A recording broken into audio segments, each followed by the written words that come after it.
Whether you're looking for answers to specific life questions or seeking to become the best version of you possible, welcome to the Mental Breakdown and Psychreg podcast, where we offer insight, information, and strategies based upon research and years of practice as clinical psychologists.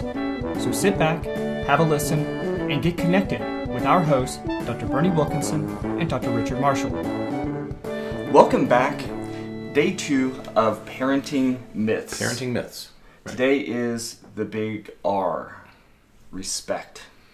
Aretha Franklin sang about it. You remember? No, you heard about it. Of course I remember that. Okay. It was in a movie.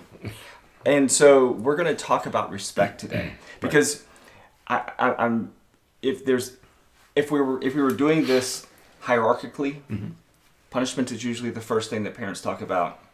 And usually when they talk about punishment, it's because they feel like their kids aren't being respectful. My children are not respectful. Right. Mm-hmm. And so we're going to talk about respect today because... If I would have talked to my parents the way my children talk to me, I wouldn't have had any teeth. Right. Yeah. You've heard that before. Oh, plenty of times. So we're going to talk about respect because it's and why we're calling it a myth. Because I'm calling it a myth because... Parents, what is your definition of respect? And that's what I would like for parents to really think about. When you say respect, what are you really thinking about? What are you really talking about? You know what they're usually talking about. And the other myth is how you get there. Right. What you have to do to get the kind of respect. But you're right. It begins with, what do you want? What are you asking for? Right. Right. Most of the time, when parents talk about respect or say that their kid is being disrespectful, what they're saying is their child is non-compliant. Most of the time, parents define respect by compliance. If the kid does what the parent tells them to do, that child is therefore respectful. And they not only do what they're supposed to do, but do it joyfully, do it without complaining, do it with a smile on their face.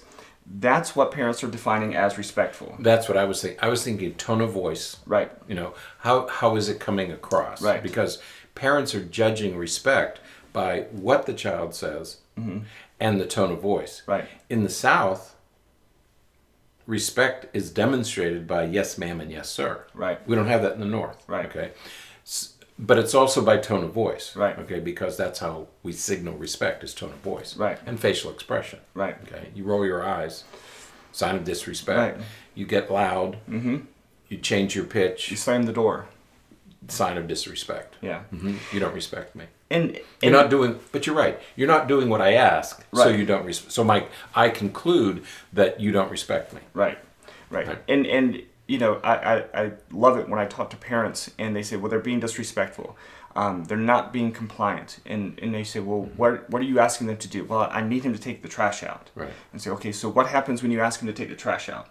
Well, he rolls his eyes. He says that he'll do it in a minute. Right. And, you know, and then I have to ask him multiple times. Sigh of disgust. Right. He says, I'll do it later. And then I say, what eventually happens? Well, he takes the trash out.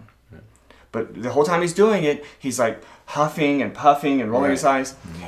And I said, but if the goal is for him to take the trash out, why get into this battle over facial expressions, over any of that stuff? If your boss comes and asks you to do a menial task that anybody could do, but it's a menial task, something that you don't like to do, something that interrupts what you're doing at the time, you know, you're, at least in your mind, you're going to be rolling your eyes. You're going to be huffing. You're going to be, you may do it, but you're going to do it unhappily.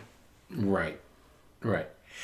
I think when I think about these requests, and parents say, well, I wanted him to take the trash out, but I wanted it to be done in this way. But I wanted him to do it willingly. Right. Okay. And I wanted him to do it without any of these signs of resistance or disrespect. Those are two different things. Right. Okay. If you want to teach your child how to talk to you, that's one issue that you do one way. Right. If you just want somebody to take the trash out, then that's a completely different issue. Exactly. And I wouldn't link those two. The mistake we make is we link those two things. Right. You know, I want you to like doing something you don't like to do. Right. Or at least I don't want you to show your displeasure in doing something that you really don't want to do. Right. When I ask my kids to do something that I know they're not going to like, I expect them to express it in some way. Okay? Right. But how they talk to me and react to me, if I want to teach that, I have to do something completely different and not connect it to taking out the trash. Right. Because as soon as you ask them to do something they don't want to do, there's at least a twinge of a conflict there. Of an immediate visceral response. Right. Oh, I was going to finish playing this video game, you know, now you're imposing this on me. Right. And so you have to manage these situations differently, as you said, but we have to separate the two That's right. aspects. You have to separate what you're wanting them to do from respect. Respect is an attitude, but it's an attitude about a person, not about an activity. Right. If I'm going to respect you, I'm going to respect you. Right.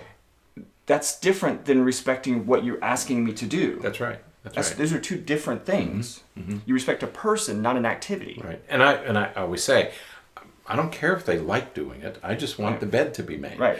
You can express all the displeasure you want, but just make the bed. Right. You know, that's what our bosses expect. I mean, they don't care whether we like the task or not. Right. They just need to have the task done within a certain amount of time. Right. You know, there's no concern about whether you like it or not. Yeah. Yeah, if you walk into the kitchen, any adult, if you walk into the kitchen and you go to get a spoon and there's no spoons in the drawer, and you look in the dishwasher and all the spoons are there and the dishwasher hasn't been run, they're all dirty, you're going to go, Right. Oh my God. Right. and then you're going to start the dishwasher. Right. In expressing the displeasure with that in much the same way that your kid would express the displeasure if you asked them to turn the dishwasher on. Or we would express displeasure with a spouse or a partner for asking us to stop what we're doing and do a different task. Right. So we have to. It's really important that we differentiate these things. That we separate the activity from the person.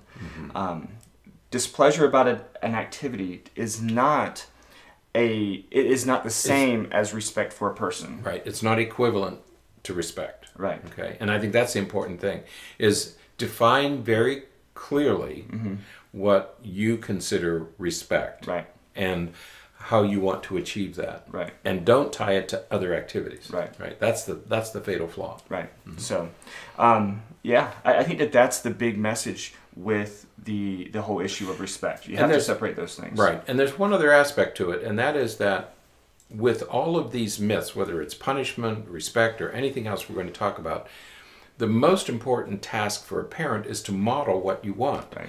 If you speak to your children with respect, you're modeling what you want. Right. Okay. And they're going to do what they learn from you. Right. If you speak to them in a condescending manner, you're probably going to get condescending back, Right. not because they disrespect you, but that's what they're learning. Right. I mean, that's what you're teaching them how to do. Yeah. So please model what you want. Right. Yeah. Because that's what you're going to get back. You're right. They're learning it. They're learning how to converse from you. And Right. if you tend to be sarcastic, if you tend to be condescending, they're gonna learn how to do that. They're going to do that too. Right. Yeah. So absolutely. So, all right. So we'll be back next time with another parenting myth. And until then, We could be the Mythbusters of the parenting mythbusters. the parenting Mythbusters. Do we get to blow things up? Yeah. That's what I'm talking about. Myths. I mean, like physically. I want to. Oh yeah. So that would be fun. My- I don't think that they would like it here in the office complex too much. That's but right. If we did on the nobody else is here on the weekend. Nobody's here on weekends but us. We use And Cassie's the yard office. man. That's right. Yeah, he's here every once in The a while. yard man and you and I are the only two. That's right. Okay. All right. Until next time. Stay happy, stay healthy, and forget to be afraid.